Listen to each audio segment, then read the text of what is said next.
Sekarang silakan dibuka dulu dari ketua kelompoknya. Setelah itu dilanjutkan dengan presentasi untuk isi dari materi yang akan disampaikan.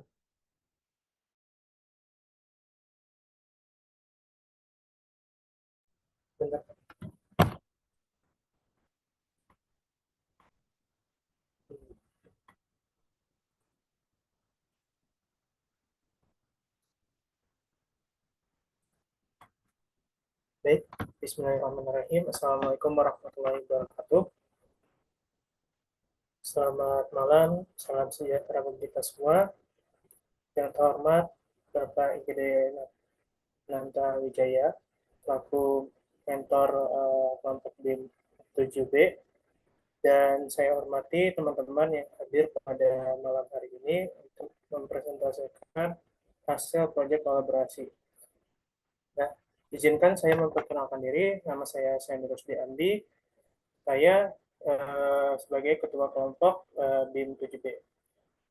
Baik, kita langsung saja mempresentasikan hasil proyek kolaborasi kita. Baik, untuk temanya, kami mengusung tema minimalis urban living in Sridayapura. Next, Mbak.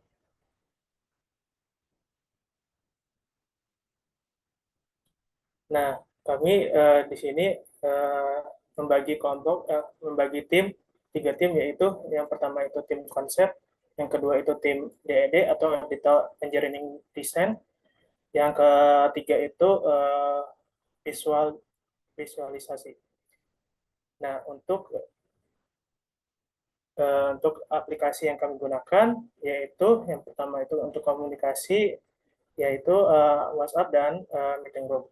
Untuk multimedianya, kami menggunakan SketchUp, Archicad, AutoCAD, Lumion, Canva, dan Microsoft Office.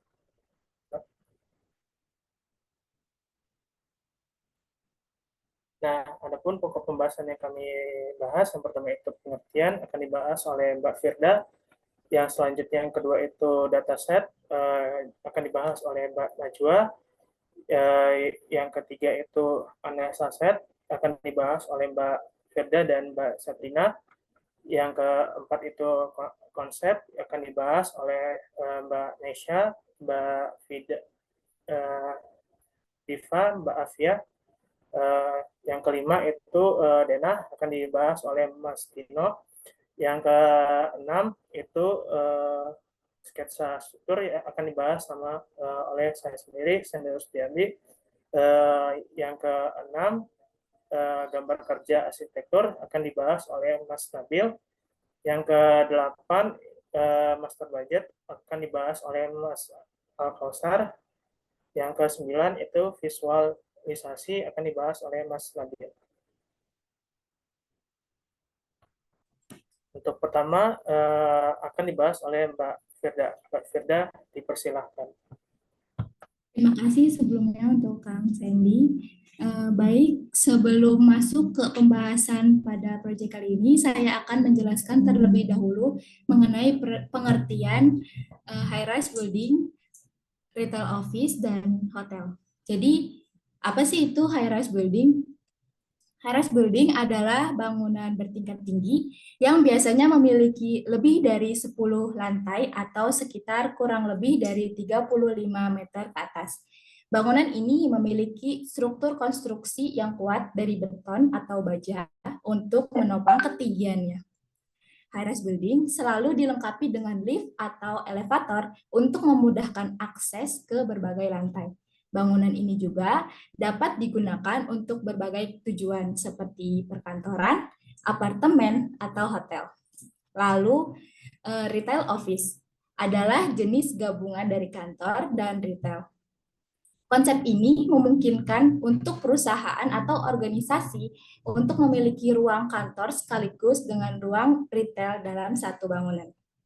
Lalu yang selanjutnya ada hotel. Hotel merupakan bangunan yang dirancang dan dioperasikan secara profesional untuk memberikan tempat penginapan serta berbagai layanan dan fasilitas bagi tamu yang datang, baik untuk tujuan berwisata, untuk tujuan berbisnis ataupun keperluan lainnya. Hotel biasanya dilengkapi dengan kamar-kamar yang dapat disewa, restoran, bar, ruang pertemuan, pusat kebugaran, dan fasilitas lainnya untuk memenuhi kebutuhan dan kenyamanan tamu. Keberadaan hotel pun menjadi bagian penting dari industri pariwisata dan perhotelan.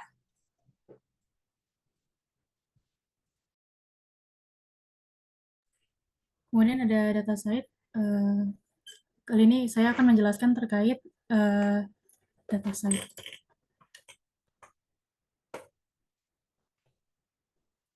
Nah,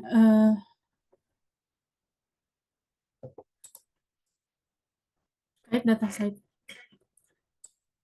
Karawang adalah kota yang dahulunya itu dikenal sebagai kota lumbung padi di Jawa Barat, yang kini sudah berubah menjadi salah satu kota yang berfokus sebagai kawasan industri di Indonesia. Transformasi ini dipicu oleh pesatnya perkembangan bangunan pabrik di wilayah tersebut. Kemudian case study yang kami ambil, ini tujuan pembangunan hotel ini adalah untuk menghadirkan akomodasi yang tidak hanya nyaman bagi tamu, tapi juga ramah lingkungan, yang bermanfaat bagi masyarakat sekitar juga. Dengan menerapkan berbagai upaya seperti pengurangan kebisingan dari pabrik, meningkatkan kualitas udara, dan desain yang asri, hotel ini diharapkan dapat menjadi penyejuk di tengah hiruk-pikuk kota Karawang. Kehadiran hotel ini juga diharapkan dapat memberikan dampak positif di kawasan sekitar kawasan industri, seperti meningkatkan nilai estetika dan ekonomi yang ada di kota Karawang. Kemudian ini adalah titik lokasi Hotel Sri Danyapura. Kurang lebih KDB-nya sekitar 40. Titiknya ada di jalan akses tol Karawang Jalan akses tol Karawang Barat, Purwadana, Teluk Jambe, Timur, Karawang di Provinsi Jawa Barat.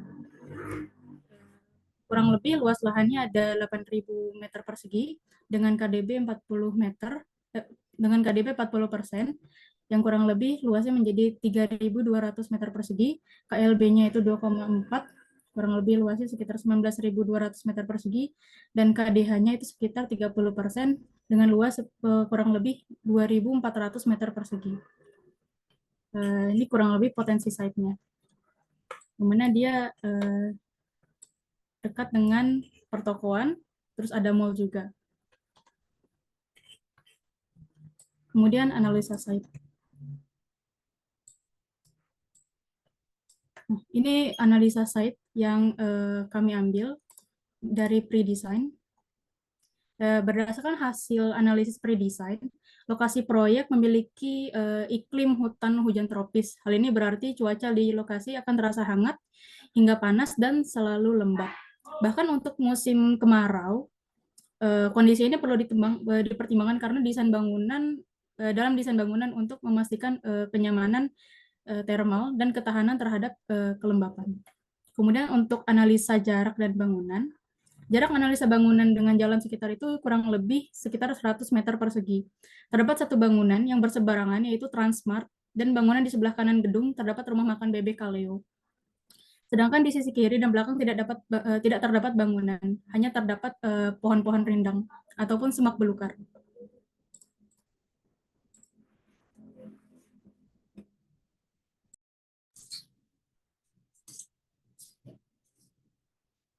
Untuk yang selanjutnya yaitu analisa kebisingan. Dapat dilihat dari map tersebut, terdapat Mall Transmart yang menjadi tingkat kebisingan tertinggi dari analisa sekitar. Sedangkan rumah makan Bebek Kaleo setara dengan kebisingan jalan dari sisi kanan dan jalan dari sisi kiri. Untuk sekitar dari daerah belakang hotel merupakan tingkat kebisingan terendah, di mana jika dilihat dari site hanya terdapat pepohonan tinggi. Lalu yang selanjutnya ada analisa vegetasi. Vegetasi di sekitar tampak bangunan didominasi oleh pohon trembesi, pohon mahoni, pohon ketapang, pohon beringin, dan pohon palem. Pohon-pohon ini ditanam di sepanjang sisi bangunan, serta untuk di bawahnya terdapat semak-semak dan perdu seperti pucuk merah dan tanaman pakis. Vegetasi ini memiliki fungsi penting seperti meredam kebisingan, menyerap polusi udara, mencegah erosi, dan meningkatkan keindahan bangunan. Lalu untuk yang selanjutnya, next.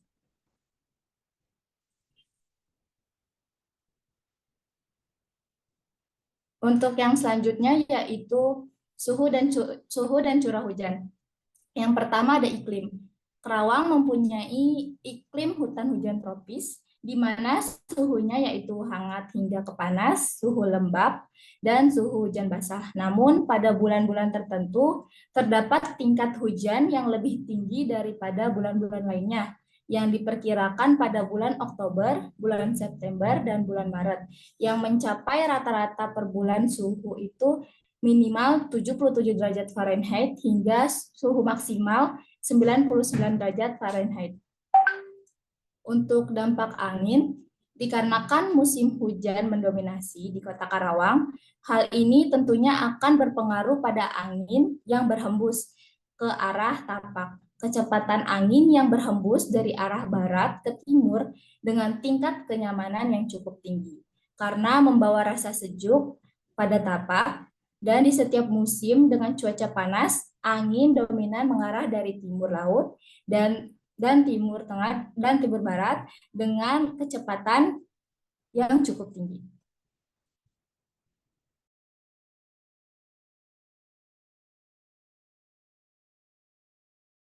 Oke, selanjutnya ada analisa cahaya matahari.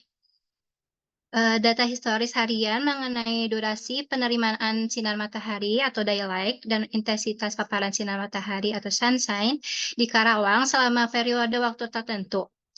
Rata-rata durasi sinar matahari harian yang diterima di lokasi-lokasi yang tercakup berkisar antara 12,4 jam hingga 11,8 jam. Sementara itu, rata-rata jumlah sinar matahari yang terpapar secara harian berada pada rentang 8,5 jam hingga 6,2 jam.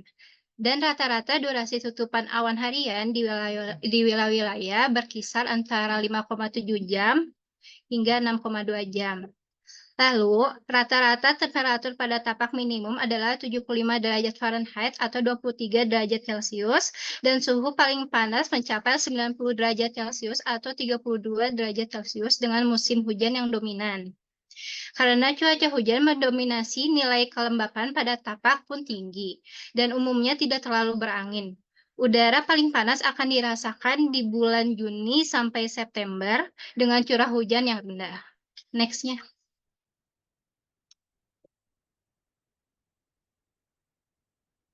Dampak cahaya matahari untuk di sebelah selatan, bagian ini mengalami frekuensi tinggi terkena sinar matahari yang merugikan.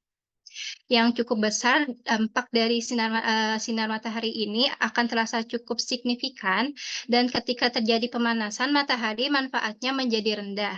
Maka yang sangat diperlukan shading untuk hotel ini di bagian selatan untuk menggunakan peti telur, brass soil, dan tudung. Yang kedua ada cahaya matahari barat. Bagian ini mengalami frekuensi tinggi terkena sinar matahari yang merugikan. Dampak dari sinar ini akan sangat signifikan ketika terjadi pemanasan matahari, manfaatnya menjadi rendah. Maka yang sangat diperlukan shading untuk hotel di bagian ini, di bagian barat ini untuk menggunakan tirai otomatis dan peti telur, walaupun peti telur ini intensitas merugikannya cukup tinggi. Yang ketiga ada cahaya matahari utara.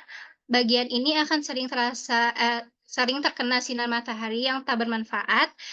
Dampak dari sinar ini akan terasa cukup signifikan. Ketika terjadi pemanasan matahari, manfaatnya menjadi rendah. Maka yang sangat diperlukan shading untuk hotel ini di bagian utara untuk menggunakan peti telur, brass soil, dan tirai otomatis. Yang keempat ada cahaya matahari timur. Bagian ini akan sering terkena matahari, tak bermanfaat. Dampak sinar matahari ini akan cukup signifikan. Ketika terjadi pemanasan matahari, manfaatnya menjadi rendah juga. Maka yang sangat diperlukan shading untuk di hotel bagian timur ini menggunakan tirai otomatis, peti telur, dan brass soil, walaupun peti telur ini intensitasnya merugikan cukup tinggi. Terima kasih. Selanjutnya.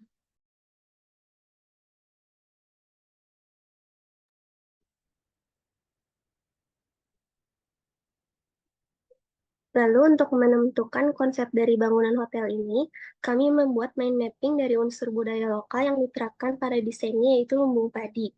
Lalu kami cari apa faktor yang mendukungnya seperti peralatan, petani, sawah, dan padi.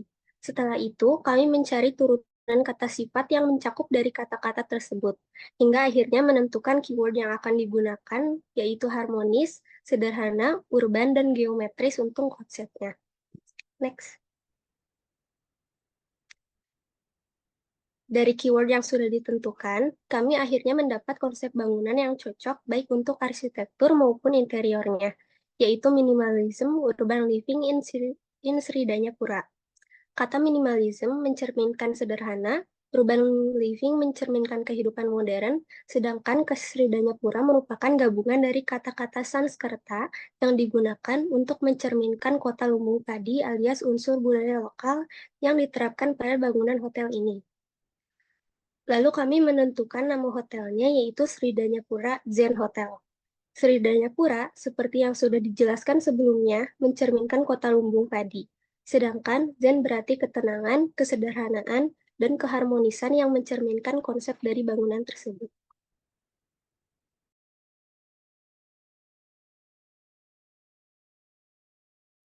Konsep bentuk.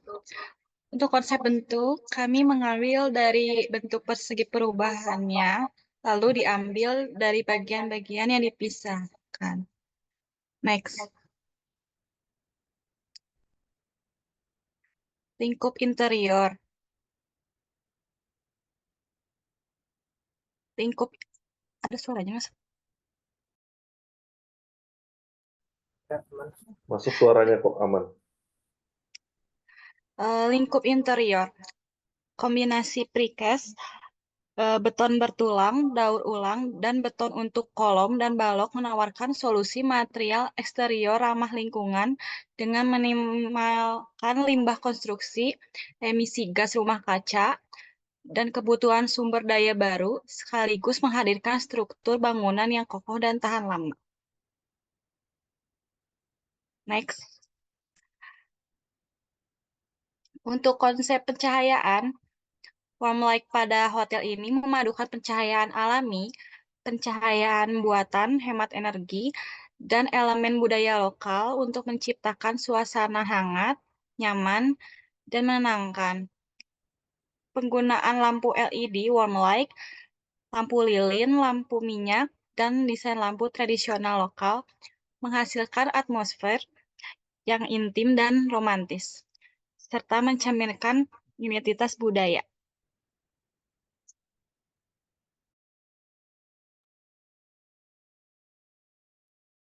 Selanjutnya, warna yang kami pilih untuk perancangan Sridanyapura Zen Hotel ini adalah warna-warna netral.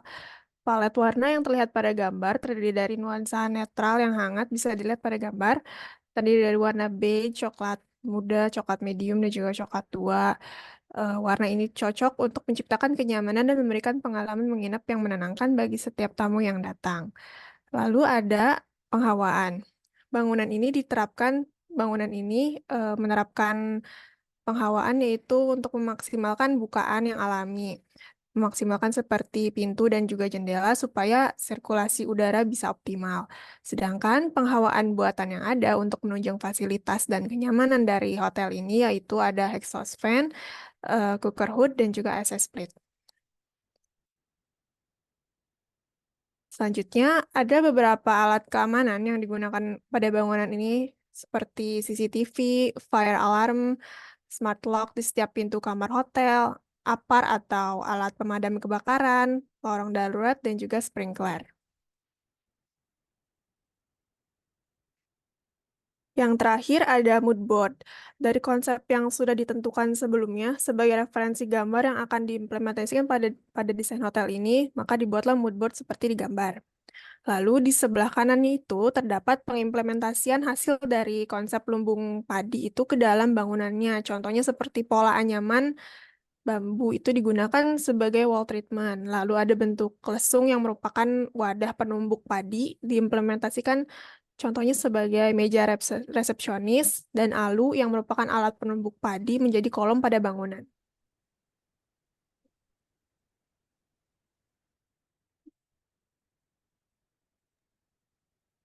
Maaf sebelumnya Pak, saya pakai 2 device sebagai suara. Oke, Oke. kita masuk ke denah. Pertama di sini ada denah basement. Maaf, sebelumnya untuk luas denah itu lantai 1 sampai lantai 4, luasnya 3.281 meter persegi, dan lantai 5 sampai 11 itu luasnya 2.400 meter persegi. Oke, masuk ke denah basement. Itu kita kendaraan bisa masuk dari kiri atas sesuai dari tanda panah, lalu mengikuti sign sistem panah, memutari, lalu keluar lagi di kanan bawah. Terus untuk kapasitas kendaraan itu 43 mobil dan 33 motor. Lanjut. Wait. Yep. Bentar. Mari Pak. Coba balik. Oke. Yang basement dong. Ini ke sini. Iya Pak, betul. Apa enggak matah ya? Setahu saya kalau untuk alur gerak kendaraan di dalam gedung itu, setahu saya itu dia clockwise putarannya, ngikutin putaran jarum jam. Setahu saya sih segini, ke sini. Jadi dia clockwise, muter, baru ke sini.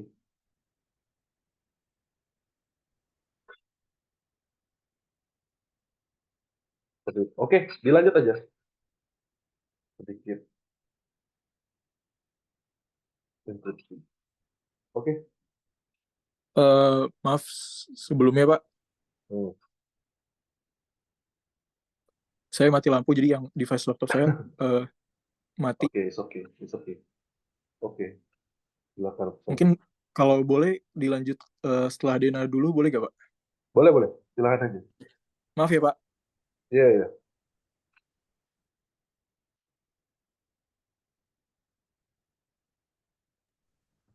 Langsung ke sketsa struktur.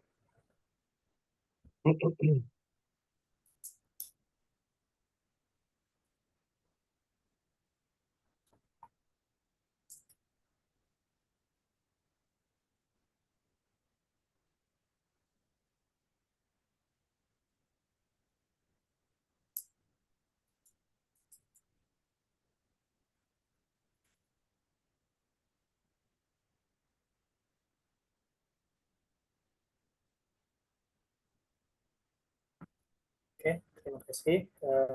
Saya lanjutkan untuk sketsa struktur. Struktur adalah salah satu komponen penting untuk membangun suatu bangunan, baik itu bangunan gedung, jalan, jembatan, dan lain-lain. Nah, dari itu kami mengambil desain untuk fondasinya itu kami menggunakan tiang panjang, dan untuk mentransfer dari fondasi itu menggunakan pelket ke kolom. Nah, kolomnya itu menggunakan kolom menerus dengan diameter 93 cm kali 93 cm. Dan untuk diameter baloknya di 42 cm kali 83 cm. Mungkin demikian dari saya. Sorry, back. Coba, gimana? Ini baloknya cuma satu jenis. Kolom satu jenis. Untuk balok ini ya, balok anaknya belum dihitung Pak. Oh. Ya, oke. Tapi terus ini yang biru itu apa? Core wall, shear wall? Ini shear wall ya. Shear wall ya. Ini dimodelin pakai apa nih? Pakai sub? Ini sketsa apa? Oh, pakai sketsa. Saya pikir dimodelin pakai sub. Yang bedain aja Pak. Untuk kalau sama baloknya. Oke. Coba saya lihat deh. Ada denahnya nggak? Denahnya paling ngambil denah dari ini Pak. Dari ini denah struktur. Oh, nggak ada denah And strukturnya. Kebetulan ini Pak, device ini kurang mendukung untuk ini. Hah? Paling Kan denah struktur di ada AutoCAD. Mbak di kalau Oke, ini oke. denah Iya, ada. ya. Oke, dilanjut aja dulu. Oke.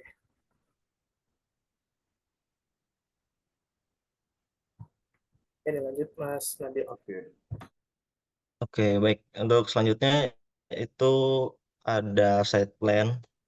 Di site plan ini kita bisa melihat ada beberapa fasilitas di area luar hotel. Fasilitas yang pertama itu fasilitas keamanan, ada pos jaga pada area kanan atas dan area keluar pintu hotel di bagian kiri atas. Dan untuk selanjutnya itu terdapat taman di area depan, taman di area belakang, lalu ada taman yang mengelilingi bangunan, dan taman yang mengelilingi site atau lokasi. Lalu di sini juga terdapat fasilitas akses pejalan kaki, yang dimana posisinya ada mengelilingi area site dan area bangunan. Untuk sirkulasinya sendiri, dari entrance atau pintu masuk, itu berada di posisi kanan atas. Jadi masuknya dari sebelah sana, lalu untuk pengguna dan atau tamu hotel itu bisa berhenti di drop off di area dekat taman area depan.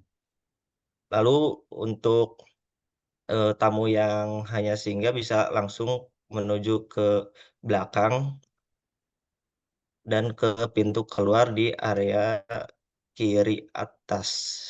Untuk sirkulasi pintu masuk basementnya itu ada di dekat taman bagian belakang, dan untuk pintu keluarnya ada di atas kolam renang Masukin lewat sini, posisinya. Mas.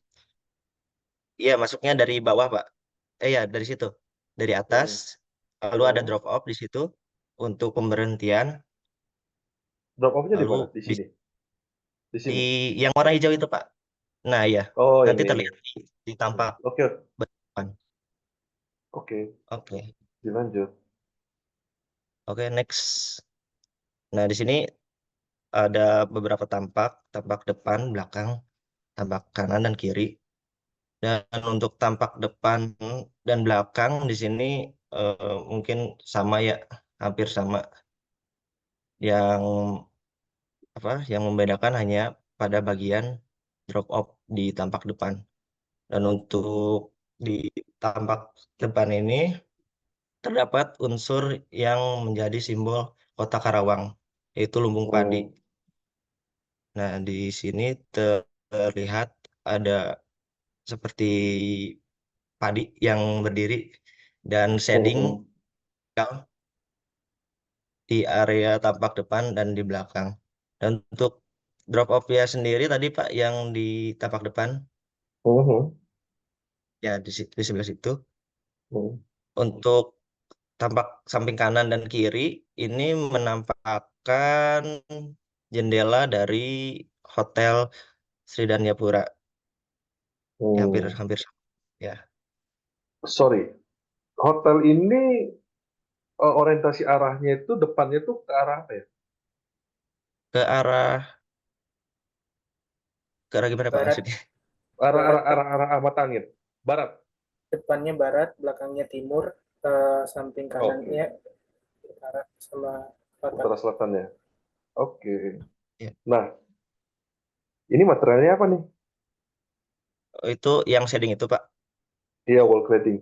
Yang grill. Oh, itu grill ya? Itu pakai precast itu. Precast? Ya, rencananya gitu. Oke, precast. Gimana masangnya kalau kira-kira? Nah, kalau itu dibagi per modul mungkin Pak. Nanti ada penjelasan detailnya. Oh, ada. Oke, siap. Ada. Oke, sip. Oke, next aja. Oke. Nah, ini untuk potongan. Potongan kita membuat dua potongan antara potongan melintang dan memanjang. Yang memanjang itu di disimbolkan dengan potongan AA dan yang melintang itu dengan disimbolkan dengan potongan BB. Oke, lanjut. Oke. Untuk potongan AA sendiri, di sini kita memotong di area tengah ya, yang memotong antara inner core dan core. Lalu untuk elevasinya sendiri per lantai itu 0,0-nya kita mengambil dari area dalam hotel ground floor, dan jika turun ke basement itu minus 4 meter, dan untuk ke lantai satu ke atas itu elevasinya plus 6 meter, dan untuk lantai ke atasnya lagi itu eh, eh, tingginya dari floor ke floor itu 5 meter sampai ke rooftop. Oke, next. Nah, ini untuk potongan BB-nya mungkin elevasinya sama ya seperti yang tadi dijelaskan, dan ini potongan melintang. Oke, next. Nah, ini ada detail arsitekturnya yang tadi disebutkan. Untuk materialnya tadi disebutkan beton precast, dan untuk material shading yang ada unsur lambang lumbung padinya itu materialnya aluminium komposit panel atau ACP. Oke, next. Ya. Nah, di sini untuk detail arsitekturnya untuk shading vertikal ya. Untuk ukurannya sendiri itu memiliki ketebalan 40 cm dan panjangnya 2 meter. 4 cm mungkin. 40 cm, Pak. Oh, tebalnya 40 cm ini. Iya. Ini tebalnya 40 cm. Ini. Iya. Setebal balok ya. Ini terlalu tebal ya, Pak? Iya dong. Ini 40 kayaknya 40 mili kali 4 cm. Ini kan 500. 500 mungkin ini. Di setengah meter ini kan. Iya. Iya. Oh gitu. Oh ini ya. Terinspirasi Iya, Pak. dari mana Mas ini Mas? Kalau bentuknya terinspirasi dari cerobong asap. Enggak, maksudnya ini si teknik ini. Tekniknya mungkin lebih ke ini, Pak, apa? Kemarin tuh mempertimbangkan apa ya? Bahan material yang lebih ramah lingkungan. Mungkin Jadi ini kita kayak bukan ambil, precast kali ya? Kayak bata ringan gitu ya? Lebih. ya mungkin kalau detailnya belum belum ya, sampai belum ini ya. terbayang. Iya, Oke. belum sampai Soalnya menarik terbayang, ini. tapi Ini saya tertarik. Maksudnya saya belum pernah lihat ini. Belum pernah ini. Oke, mantap. Oke. ya, Pak. Dilanjutin aja. Jadi antar precast ini, shading precast tuh diikat lagi oleh balok ya, yang saling mengikat sampai panjangnya itu 20 meter dan tingginya sekitar 60 meter. Tapi nggak ada mainframe ya? Gimana, Pak?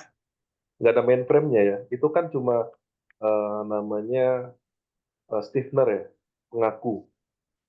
Biasanya Iya. kalau pengaku dia harus punya yang namanya mainframe untuk dia hanging. Setting ini kan hanging ya. Dia hanging itu dia harus ada mainframe-nya di belakangnya.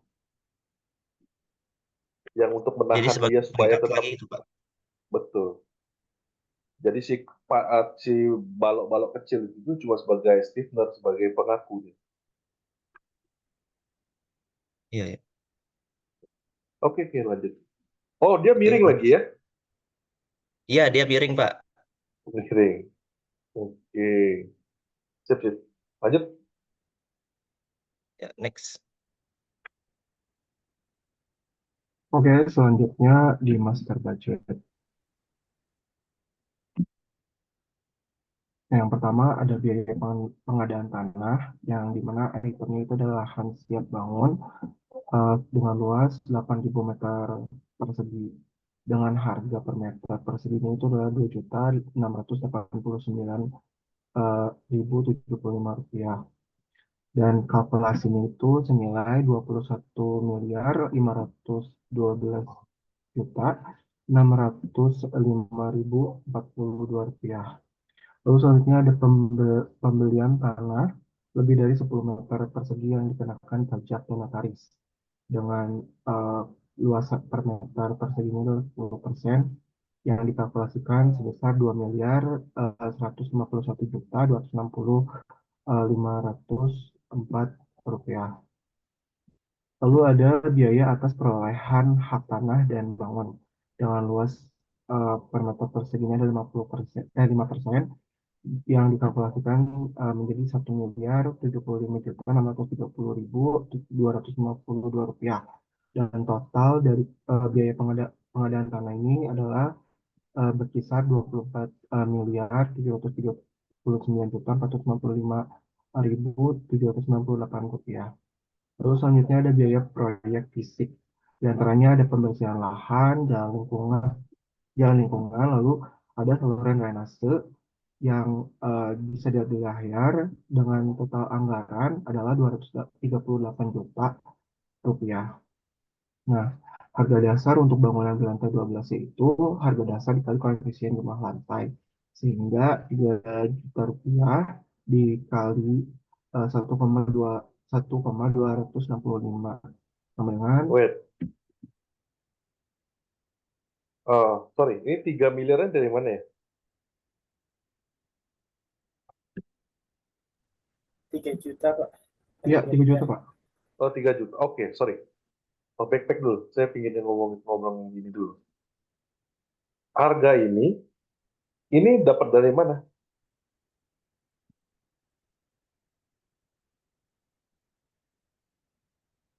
Asalnya 2689.075 ini dari mana?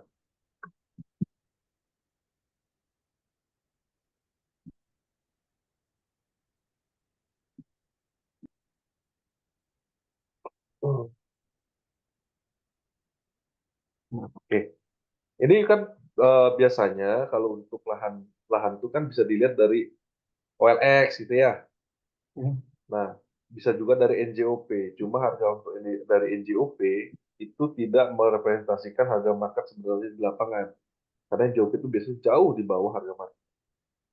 Nah, ini oke lah 2,6 sekian ya. Tapi ini asalnya nggak tahu dari mana ya. Ada yang bisa jawab? Menambah, Pak. Untuk harga itu kami mensurvei dari yang Bapak saranin yang marketplace itu kayak OLX gitu kan. Nah, di sana kami mendapatkan untuk harga 24M itu luasan tanahnya itu di 8.000 meter persegi. Nah, 24 itu dibagikan di sekitar 8.000 meter persegi itu. Didapatkan harga per meternya itu 2 juta sekian, Pak. Oke. Nah, terus angka 3 jutanya dari mana?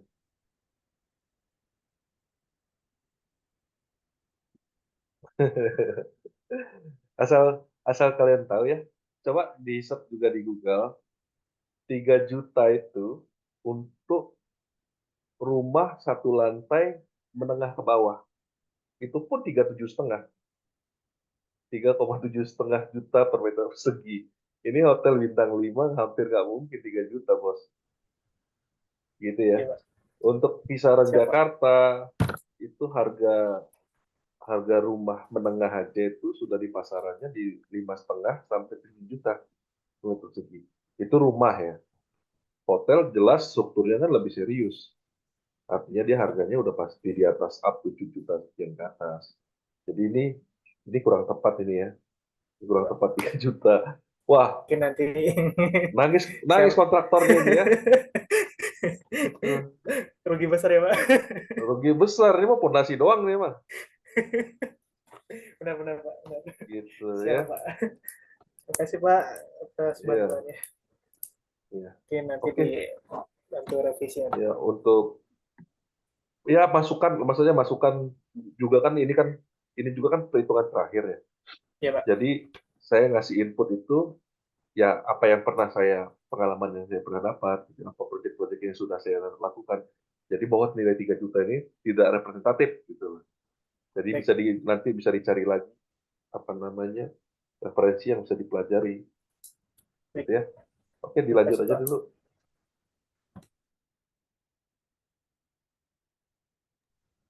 Mas Pak, dilanjut Mas.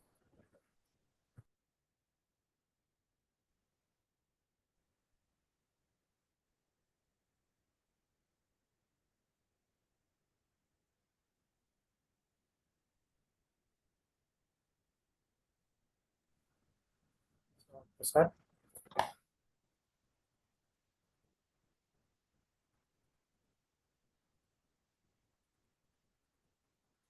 Pak, izin melanjutin Pak. Ya, silakan. Untuk biaya lantai bangunannya itu per lantai bangunan tadi kan tadi mungkin salah hitungannya. Ya, it's okay. Yang Eh, saya perlukan ininya aja logika Oke, kalian untuk siap. membangun ini barang. Ya, Pak. Untuk yang kami dapatin gitu kan untuk biaya per lantainya itu kan tadi koefisien dasarnya itu kami dapatkan di 3.799.095. Nah, ini per meter persegi. Nah, luasannya itu per lantai itu di 3.281,42 meter persegi itu sampai dengan lantai 4. Nah, itu nanti dikalikan dengan harga koefisien satuannya. Nah, didapatkan untuk harga jumlahnya itu di 2.451.988 maaf Pak, koreksi Pak, 2 miliar 400 juta 52 juta 988 900 rupiah. Untuk di lantai 5 sampai di lantai rooftop itu di luasannya itu 2.400 meter persegi. Dengan dikalikan koefisien dasarnya tadi didapatkan 9 miliar 100 juta 8 juta rupiah. Dengan total keseluruhannya tadi sudah dijumlahin dari lantai basement sampai rooftop itu didapatkan untuk biaya lantai bangunannya itu di 144 miliar 700 juta 427.850 rupiah. Nah, untuk biaya pelengkapannya itu terdiri dari tata udara, lift orang, lift barang, tata suara, jaringan telepon, elektrikal, sistem keamanan kebakaran, utilitas, fondasi dalam, fasilitas orang cacat, interior atau furniture, eksterior dan landscape itu didapatkan total biayanya itu di 150 miliar 600 juta 427.850 rupiah. Next, Mbak. Coba Nah, balik. adapun ya, Coba balik kenapa? dulu. Coba balik dulu.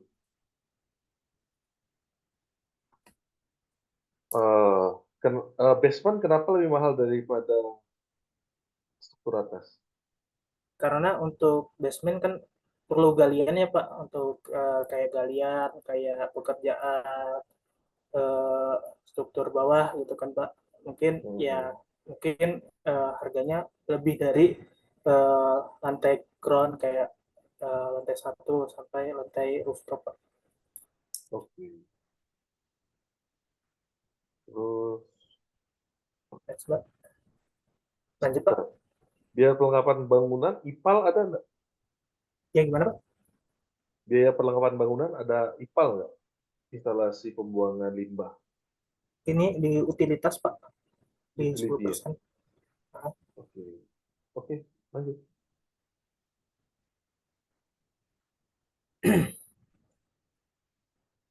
Lanjut Pak. Oke. Untuk biaya perlengkapan non standar bangunan kayak gelas ini curtain wall sama cladding itu didapatkan di 2.959.166.400 rupiah. Nah, biaya fix equipment yang kayak perlengkapan CCTV, street furniture, dan penunjuk arah. Itu di biaya bangunannya di 5% dari biaya bangunan. Tadi kan udah didapatkan untuk biaya bangunan itu didapatkan 144.727.850 rupiah. Dengan jumlah hasil dari dikalikan dengan persentasenya itu didapatkan harga jumlahnya di 7.392.392 rupiah. 92 rupiah. Oke. Untuk biaya bentar. jas. Gimana Pak? Oke, lanjut dulu. Silakan. Untuk biaya profesional kayak seperti biaya arsitek dan pengawas, kontraktor itu di biayanya itu udah dimasukin di biaya bangunan sebesar untuk yang biaya arsitek dan pengawas itu di 7% dan kontraktor itu 10%. Nah, biaya itu dikalikan dengan biaya bangunan yang tadi udah didapatkan itu. Dengan didapatkan diperoleh untuk biaya arsitek dan pengawas itu di 10 miliar 129 juta 29.949 rupiah. Nah, kontraktor di 14 miliar 470 juta 42.785 rupiah. Dengan ditotalin untuk biaya jasa profesionalnya itu di angka 24 miliar 500 juta 99 juta 72.734 rupiah. Dengan biaya administrasi kayak pembiayaan izin membangun bangunan, izin dan lain-lain, izin untuk ininya sebesar di 2% dari biaya bangunan yang telah diperoleh dengan didapatkan nilainya di 2 miliar 894 juta 8.557 ribu. Oke, bentar. Ada yang mau saya tanya.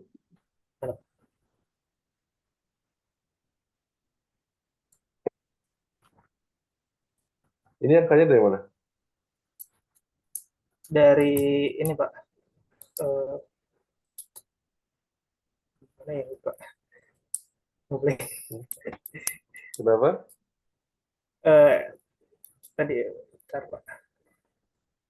Itu dokumennya ya. Referensinya dari mana coba? 750. Glass wall curtain. Itu dari Kamu harga glass wall satuan. curtainnya pakai apa? Pakai milion? Tadi apa sih Mas? Lupa. Stabil.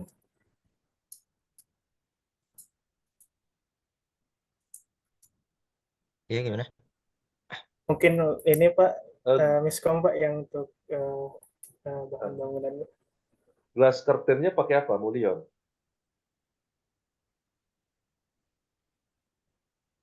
Atau pernah dengar milion?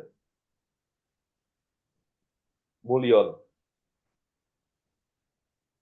Belum pernah dengar sih Pak. Oh, ini berarti glass curtainnya glass curtain biasa yang pakai frame aluminium biasa ya? Jadi kalau angka ini 750 ini udah pasti nggak masuk nih Mas untuk glass curtain. Jadi glass curtainnya kacanya aja kan minimal kalau untuk outdoor 8 sampai 10 mili ya. Ya kan? 8 sampai 10 mili karena ini bangunan tinggi. Biasanya ada juga yang kalau bangunan tinggi lebih tempat, which is kacanya doang 10 mili itu udah 1.100.000 Mas. Belum dipasang baru di sampai pabrik doang. Jadi mungkin kayak sebelum masukin angka seperti ini, bisa di riset dulu, gampang di Tokopedia. Pasang tempered glass, kayak gitu. Itu kan harganya ketahuan ya. Jadi ini jauh. Kalau aslinya itu untuk high rise building ini bisa sampai kena sampai 3 juta per meter persegi. Karena kenapa mahal? Karena dia tinggi, bangunan tinggi. Bangunan tinggi itu metodologinya susah. Jadi bisa dibangun dari bawah ke atas, dari atas ke bawah. Dan struktur-struktur penunjangnya juga banyak ya. Jadi dia ada yang namanya struktur utama, yang untuk nahan si curtainnya itu biar nggak rubuh gitu. Nah, terus yang kayak gini, cladding Alcubon nih 379, wah tahun kapan ini Mas? Ya Pak, mungkin ini miskom Pak. Cladding Alcubon. Iya Pak, siap Pak. Gila, orang Harris Building 1,5 juta per meter persegi aja belum tentu ada orang mau masang Mas. Benar Pak. Gitu ya. Jadi kalau bikin-bikin Siap udah Pak. ngeluarin angka kayak gini, ada baiknya riset dulu gitu ya. Gampang sekarang di Baik Pak. Tokopedia pasang Alcubon berapa ya. Oke, silakan Siap. dilanjut yang lainnya. Ini ada satu nih belum ngomong nih, Afia. Afia. Mbak Afia udah Pak tadi di Udah ya, udah. konsep. Oh, di konsep Tadi awal Mas ya. Destino tadi yang di Denah, mungkin tadi kendala ini Pak. Oh ya, saya pingin lihat dia. Nah, coba dong lihat dia dulu. Tadi di skip. Atau gini aja, selesaikan dulu ini, baru kita ngomongin ini. Siap Pak. Siap Pak. Oke. Mas Al mau lanjut Mas? Boleh, boleh.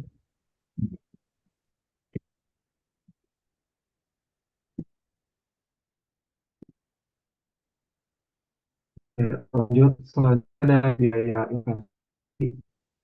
Itu mana dari total jenis biaya diakumulasikan sehingga diakumulasikan berjumlah 277 miliar 273 juta 407.182 ribu rupiah. Lalu pendapatan sewa office di mana Rp2.500 itu sewa per bulannya Rp200.000 dan jika kita kalkulasikan per bulan itu kita mendapatkan 700 juta rupiah. Dan jumlah harga per tahun itu mencapai 8.400 juta rupiah. Lalu pendapatan sewa area publik, di mana fasilitas kafe dan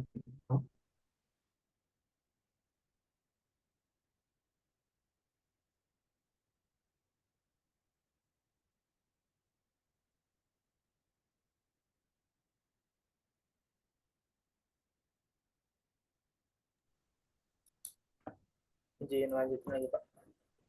Ya, kayaknya jelek sinyalnya ya. Iya, tungguan aja. Jadi Pak, mohon maaf, aduh ya Allah. Mau lanjut, Mas? Oh, Boleh. Boleh. Oke, dilanjutkan di pendapatan unit hunian hotel dari standar room dengan kapasitasnya dari 78 dengan okupasinya 50%, harganya 800 ribu rupiah. Per bulannya mendapatkan 1.872.000.000. Eh, Lalu jumlah harga per tahunnya adalah 22.464.000.000. Lalu ada Deluxe dengan kapasitasnya 28 dengan okupasinya 30%, dengan harganya 1.500.000, per bulannya itu mencapai 1.260.000.000 rupiah. Lalu harga per tahunnya adalah 15.120.000.000 rupiah. Lalu ada fasilitas suite, kapasitasnya itu 20, kapasitasnya 20, okupasinya 1% dengan harga 5 juta rupiah. Per bulannya mencapai 3 miliar rupiah dan jumlah harga per tahunnya mencapai 36 miliar rupiah. Dan total yang dicapai untuk pendapatan unit hunian hotel itu berkisar 73.564 juta rupiah. Lalu pendapatan publik hotel, di mana ada restoran, bar and lounge, salon and spa, retail, meeting room, business center, dan fitness.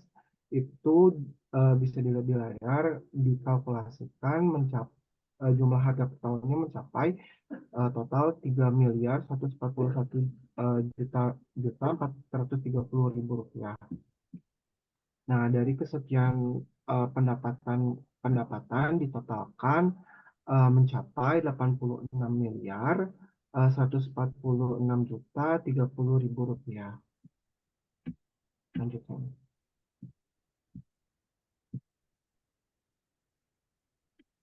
Selanjutnya ada biaya tetap, di mana biaya yang melekat seperti biaya listrik, biaya air, dan kerusakan bangunan dengan persentase 10%. Nah, pendapatan adalah 86.146.030.000 rupiah dengan jumlah 8.614.603.000 rupiah. Lalu ada biaya tidak melekat seperti gaji karyawan, biaya promosi, pemasaran biaya, asuransi bangunan dengan persentase 10%. Dan pendapatan adalah 86.146.030.000 rupiah. Dan jumlah adalah 8.614.603.000 rupiah. Lalu selanjutnya ada pajak bangunan, yaitu ada 5% yang mencapai 5%, sehingga total adalah 14.306.660.842 rupiah. Lalu jika ditotalkan adalah 31.939.846,842 rupiah. Lalu pendapatan bersih dari pendapatan kotor, biaya tetap, dan pajak penghasilan mencapai 52.300.495.958 rupiah. Lanjutkan. Sorry.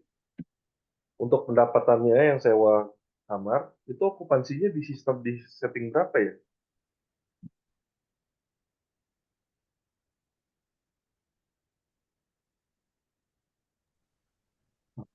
izin bantu jawab, Pak. Untuk di kelas yang kamar, Pak, atau yang kamar yang standar di 800. Oh, bukan. Okupansi. Jadi ngitung pendapatan tahunan, itu kan ada okupansi. Artinya kamar yang laku tiap bulannya, atau berapa lama dari 360 hari itu kamar berapa yang laku tuh dari 365 hari untuk setiap kamarnya. Belum dihitung sih, Pak, ya kalau yang itu. Nah, terus dapat pendapatan ini dari mana? Pendapatan sewa perhitungan. Coba Mbak balik ke ke belakang, Mbak. Lanjut ke ini, kembali lagi ke bawah.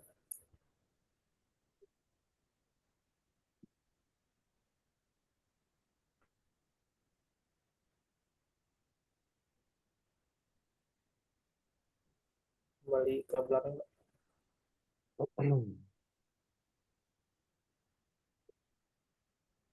Belum berubah.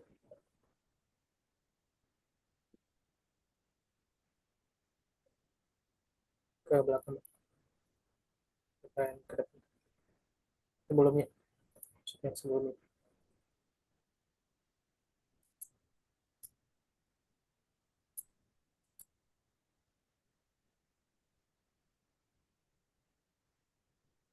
Sebelumnya, Mbak.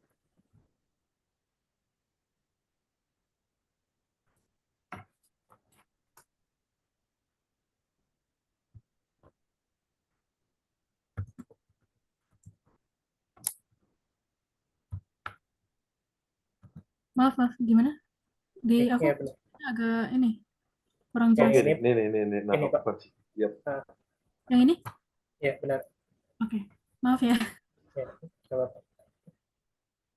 Nah, untuk okupasinya itu dengan kapasitas kamarnya itu di 78 untuk standar, yang di lab itu 28, sama suite kelas itu 20 kamar. Yang suite 1%, 1% dari 20 0,02. Nah, ya. Betul nggak? Ada orang bisa nyewa 0,02 gitu. Lebih kecil sih Pak kayaknya kalau Iya. masih. Oke. Nanti di riset lagi Pak. 0,02, 0,2. Seperlima kamar gitu. Ya. Jadi yang penting sih teman-teman tahu lah yang ngitungnya caranya gimana. Jadi sebenarnya kalau untuk hotel kita ngitung itu ada banyak ada banyak case. Jadi contohnya gini. Jadi setiap tahun tuh, 1 tahun tuh dia ada yang namanya peak season, low season. Nah itu biasanya kalau kita ngitung ke ekonomi suatu hotel, kita itu plotting mana sih peak season, gimana ini low season. Dari situ kita dapatlah mappingnya bahwa beberapa bulan ini peak season, ini low season. Dari situ bisa kita asumsikan misalnya di peak season itu 100% misalnya okupansi, bisa aja kan. Terus untuk yang low season bisa dipecah lagi, yang sedang, yang middle, yang normal, low season dengan low season. Yang normal mungkin okupansinya di 50%, yang low season di 30%. Nah, setelah sudah dapat seperti itu, kita juga masih ada perhitungan yang namanya case-nya itu, mungkin teman-teman pernah dengar, kita setting case-nya optimis, moderat, pesimis. Jadi menentukan perhitungan bisnis itu di situ. Jadi kalau misalnya terlalu optimis, ini pasti nih bakal bagus nih, pasti akan laku di hotel ini. Terus kita ngitungnya di optimis, jadi semuanya angkanya itu tinggi-tinggi lah. Ada juga orang yang moderat di tengah-tengah supaya bisa kelihatan ROE-nya lebih aman gitu. Return of equity-nya lebih aman, jadi terbayang untung balik modalnya kira-kira apa. Ada juga yang ngitungnya pakai yang pesimis case. Kalau dia pesimis case, berarti ya mungkin dia agak gambling dengan project ini gitu. Jadi makanya pesimis, tapi dia tetap hitung apakah kira-kira masih masuk akal atau enggak untuk 2020. Seperti itu biasanya. Jadi ini cuma simplifikasi aja okupansinya. Yang penting kawan-kawan semua ini tahu tahapan cara itu kira-kira kalau untuk bikin bangunan komersial seperti ini gitu, untuk menghitung cost-nya ya. Ini operasional juga udah dihitung kan ya harusnya? Udah Pak. Oke, silakan dilanjut deh. Mbak Najwa, Lanjut. lanjut. Najwa.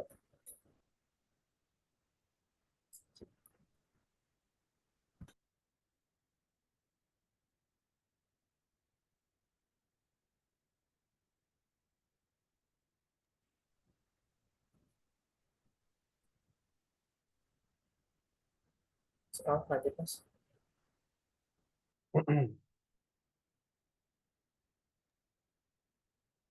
Lanjut, selanjutnya ada perhitungan return of equity, di mana total biaya bangunan dibagi dengan pendapatan bersih hingga mencapai nilai 5,3. Nah, jadi dari perhitungan tersebut dapat diperkirakan pengembalian investasi pada bangunan hotel dan retail office selama 5 tahun 3 bulan.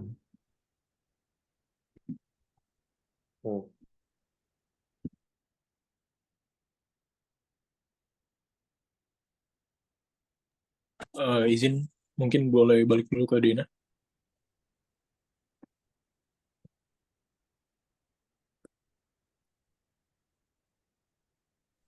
Dina yang mana? Yang di Dina yang tadi, aku kan tadi ada kendala, jadi belum presentasi. Oke. Sebentar. Terima kasih.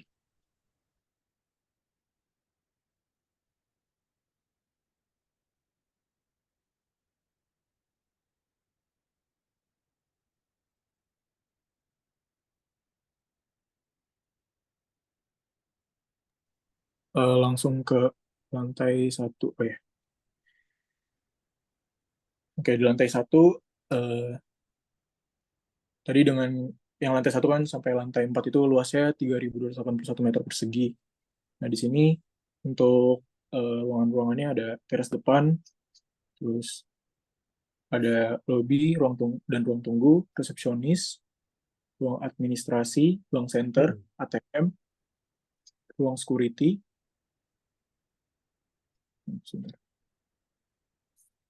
ballroom, terus saya ballroom itu yang nomor 27. Jadi tidak jadi yang nomor 8 karena nomor 8 itu cukup kecilan, jadi dialihkan ke 27. Yang 27 kalau di keterangan 27 itu aula serbaguna, tapi karena peruntukan ballroom dan aula serbaguna itu kurang lebih sama, jadi dialihkan ke 27 untuk ballroom. Lanjut ke ballroom itu 10 kali 10 meter ya? Tadinya 10 kali 10, Pak. Cuman yang di nomor 27 itu jadinya 20 kali 20 meter.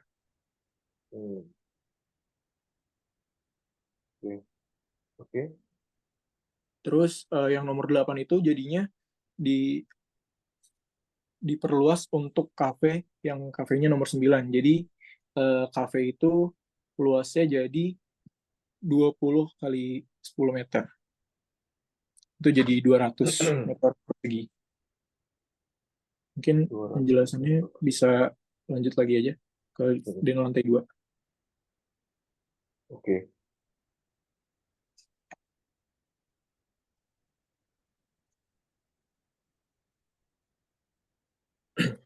Kayak Dina lantai 2 itu kita ada restoran, terus dapur resto, ada gudang resto, nomor 4 gym, terus kantor pengelola rental office, kantor pemasaran rental office, klinik, kolam renang, ruang bilas, ruang laundry, ruang jemur, gudang, ada juga toilet untuk pria dan wanita, ada juga tangga, terus ada lift khusus untuk pengguna hotel, dan ada khusus untuk lift pengguna hotel yang difabel, terus ada ruang shaft, lift barang, tangga umum, lift pengelola hotel, ruang shaft, ruang SDP, terus ada lagi tempat lain untuk toilet pria dan wanita dan inner court. Lanjut lagi. Nah, Untuk lantai 3 dan lantai 4 itu diperuntukkan untuk rental office. Jadi rental office itu kita 2 lantai. Jadi rental office itu ada 5 ruangan per lantai. Jadi totalnya 10 ruangan yang dirental dengan ukuran 10 kali 10. Boleh lanjut? Ya. Terus ada Dena Hotel yang tipe standar itu di lantai 5 sampai lantai 7. Itu untuk yang tipe standar itu ada totalnya ada 78 kamar dengan luas 24 meter persegi. Seperti yang bisa dilihat. Oke. Bentar. Oke, bisa ke tipe berikutnya. Ini apa nih? Lavatory. Itu toilet, Pak. Toilet umum. Ini kamar. Jadi saya mau tanya nih, kira-kira di area kamar, maksudnya ini kan area kamar ya, area kamar, butuh nggak toilet umum? Which is, mereka punya toilet di kamarnya masing-masing. Oh iya, Pak. Gitu. Jadi, ini ya, lavatory itu hanya digunakan di area umum, karena dia toilet umum, artinya area publik lah. Area publik. Nah, sedangkan ini kan dia masuk ke udah area kamar ini adalah area-area yang sudah private gitu. Private di mana mereka udah punya kamar mandi masing-masing, nggak mungkin mereka kebelet ke kamar mandi ini, itu udah nggak mungkin gitu. Karena kan mereka punya kamar masing-masing, dia bisa naik ke atas lantai ini karena dia punya akses untuk ke kamar. Jadi ini udah hampir nggak mungkin dia ini. Nah, jadi ini udah nggak perlu ya, karena baik, Pak. Investasi di lavatory itu lumayan. Ya, oke, dilanjut. Oke, baik. Selanjutnya. Oke, di lantai 8 sampai lantai 9 itu untuk yang tipe deluxe itu totalnya ada 28 kamar dengan luas per kamarnya 48 meter persegi. Bisa lanjut lagi. Terus di lantai 10 sampai lantai 11 itu ada tipe suite dengan total kamar 20 kamar dengan luas per kamarnya itu 68 meter persegi. Jadi total lantai dengan basement itu 12 lantai, tanpa basement itu 11 lantai. Oke, bisa lanjut lagi.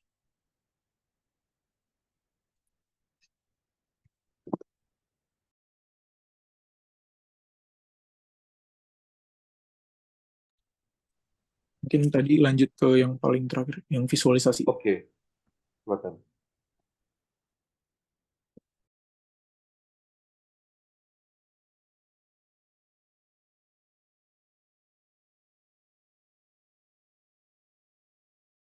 Baik, untuk visualisasi kita di sini ada rendering eksterior dan interior, di mana kita menggunakan Lumion untuk rendering eksterior dan Enscape juga untuk interior. Dan pada eksterior itu diambil dari view entrance dari pintu masuk di area depan dekat pos jaga. Untuk view mata burungnya itu tegak lurus dengan tampak fasad bangunan.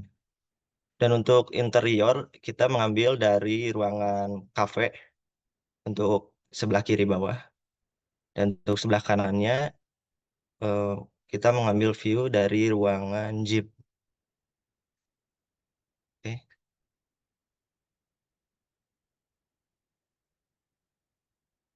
Dan untuk rendering kamar standar bedroom pada gambar di sebelah kiri atas, dan untuk deluxe gambar di sebelah kanan atas, dan untuk suite bedroomnya di pada gambar di bawah.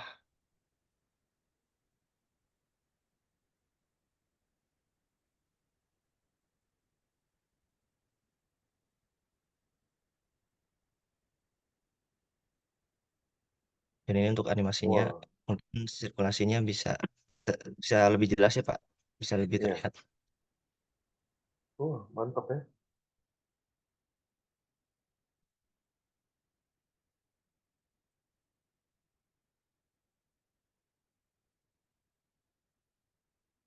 Oke. Mas, waktu pendek bisa bikin 3 dimensi. Mantap. Gimana Pak? Dalam waktu yang pendek sampai bisa keluar 3 dimensinya, Bang. Bagus.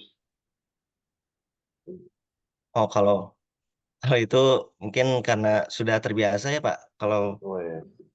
ya, soalnya saya juga kerja di konsultan perencana. Oh gitu. Oke. Ya. Pantes lah.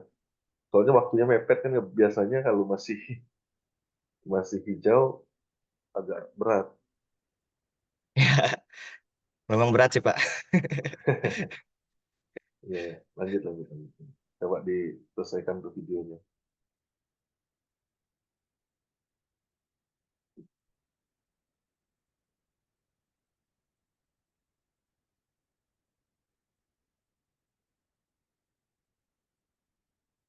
Hmm.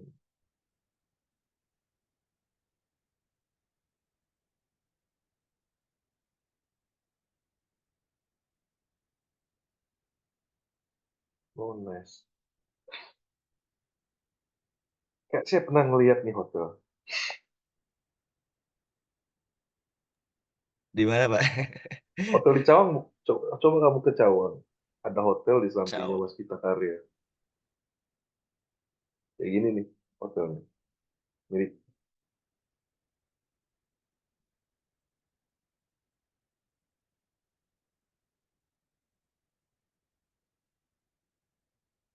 Oke. Sip, nice. Dilanjut aja. Apalagi? Yang Pak ini terakhir Pak untuk ini pada persentase Oh, BIM 7B. Mungkin ada saran atau diskusinya Pak. oke. Udah diterima ya? Oke, sip. Iya.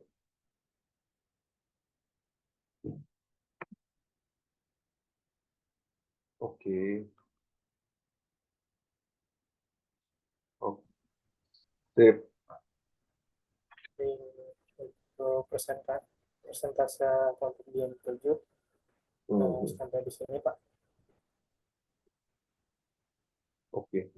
Secara umum sih udah mantap lah ya untuk pemilihannya. Cuma ya kalau ada kurang-kurang sedikit masukan, yang tadi yang saya bilangin khususnya juga yang penilaian untuk perhitungan nilai investasi ya, itu masih ada beberapa yang miss untuk pengambilan angkanya, dikarenakan ya itu, baik lagi, nggak di riset gitu loh. Ya Pak. Padahal sebagai desain kalian ini, secara desain udah oke banget. Gitu. Sayangnya itu aja. Jadi itu angka itu harus riset waktu angka seperti itu. Ya, Pak. Ya, untuk secara umum, Depannya, ya. secara umum Depannya apa sangat ya? sangat baik. Mungkin bisa dikembangkan lagi bentar lah. Oke, ada yang mau disampaikan lagi?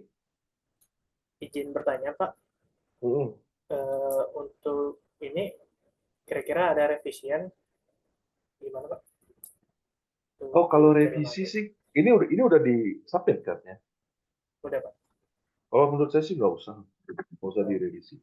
baik, Pak. Intinya tuh yang saya ingin tahu tuh dengan waktu yang pendek, kalian bisa berprogres apa sih? Dan secara logika mungkin itu yang perlu saya tangkap gitu. Jadi kalau untuk revisi itu kan ini juga udah akhir lah ya. Siapa? Nah, mungkin tadi yang kurang itu tuh struktur sih, Baik, strukturnya. Pak. Nanti Itu di risk lagi Pak. strukturnya itu segitu banget gitu. Soalnya ini Pak, kan data tanah juga untuk pondasi perlu juga sih untuk data tanah kan. Untuk data Nggak tanah juga. sebenarnya sih saya nggak perlu sedetail itu.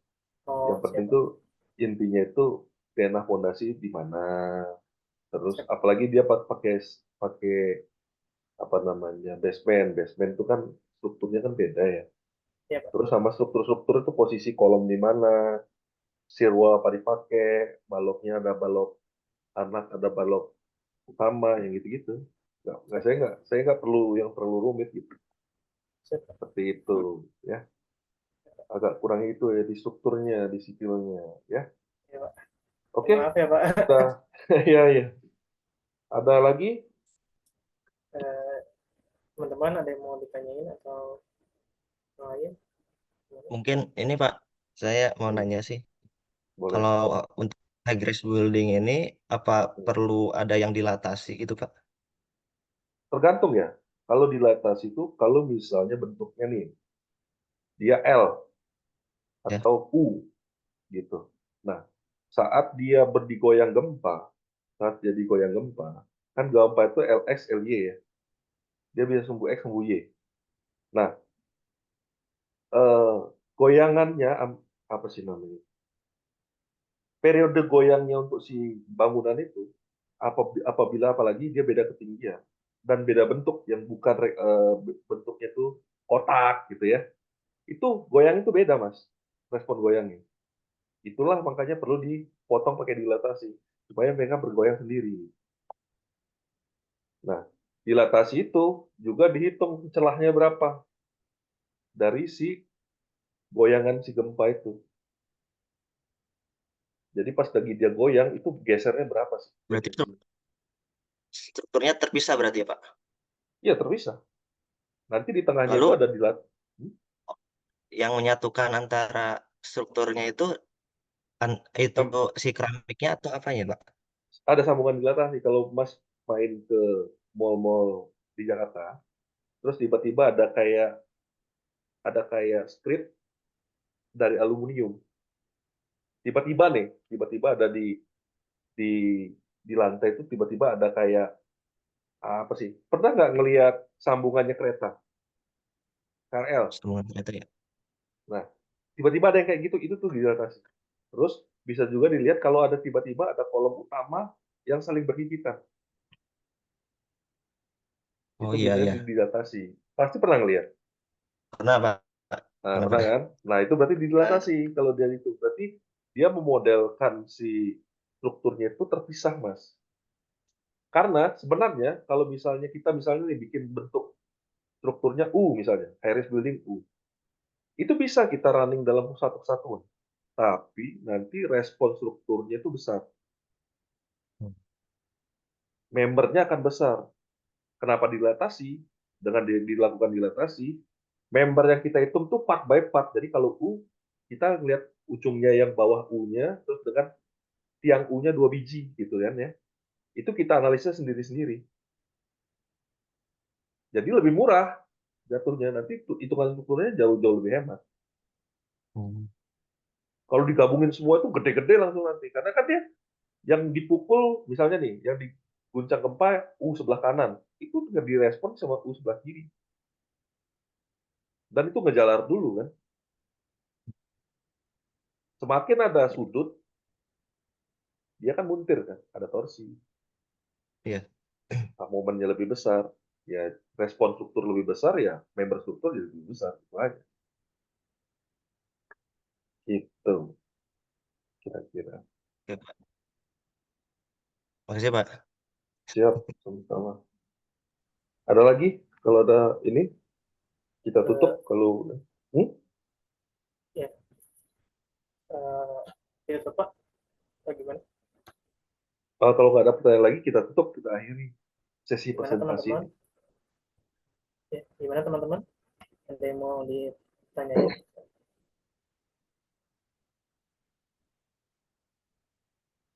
Cukup?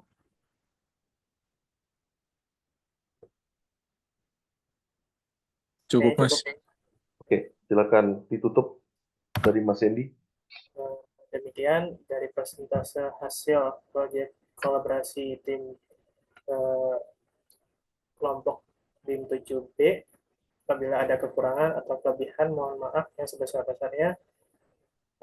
Kami mengucapkan terima kasih kepada Pak IGD Ananta Wijaya telah memetode kelompok BIM 7B.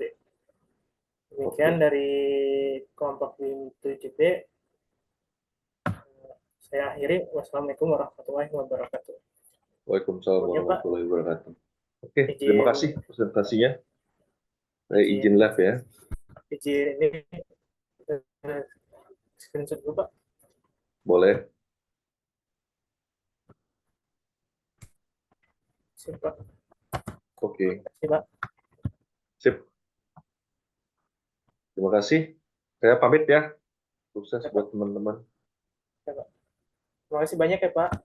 Iya, sama-sama.